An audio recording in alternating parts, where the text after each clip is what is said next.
How can I best prepare my children to face the world and balance conservative views without them becoming demonized for having them?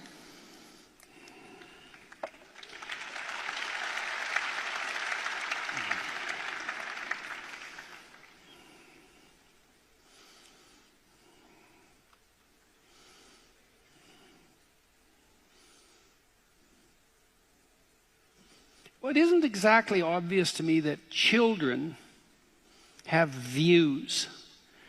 You know what I mean? It's rare enough to meet adults that have views. I think I would say I'm going to answer a slightly different question. And that might be, well, what is the responsibility of a parent? Which is the question in some sense that's lurking underneath your question.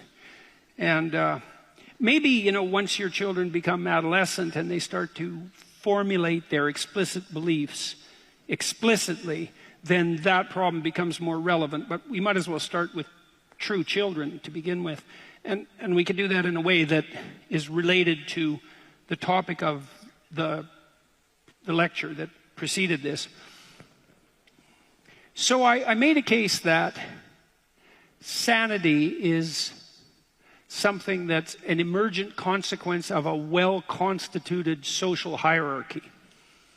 Now, that's not all it is, because we also made a foray into exploration of the utility of creative achievement. But we'll stick with the first part to begin with. So then you might ask yourself, well, what's the fundamental moral obligation of a parent? And the fundamental moral obligation of a parent is to encourage your children to be great partners in play. That's a good way of thinking about it. So the primary sources of socialization for your children, if you do a good job with your children, won't be you. They'll be their peers. And so that means that their selection of peers is of crucial importance. It also means that their acceptability or desirability to peers is of crucial importance. You might say, and this is certainly possible, the more socially desirable your children, the higher quality of peer they will attract. And that quality of peer would be associated in turn with the social desirability of those peers. Because you can imagine that a very highly socially desirable child has a multitude of choices with regard to friendships, right?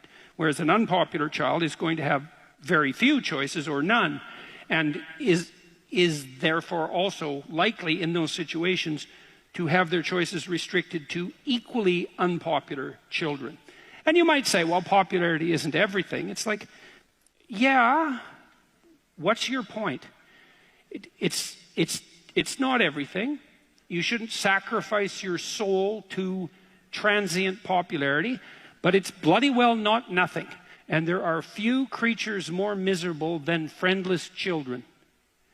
And that's a reflection of the fact that we're deeply social. So what is it that you should be attending to in relationship to the development of your children? Well, we could refer to a different rule. This is from Book 1, and the rule was, do not let your children do anything that makes you dislike them.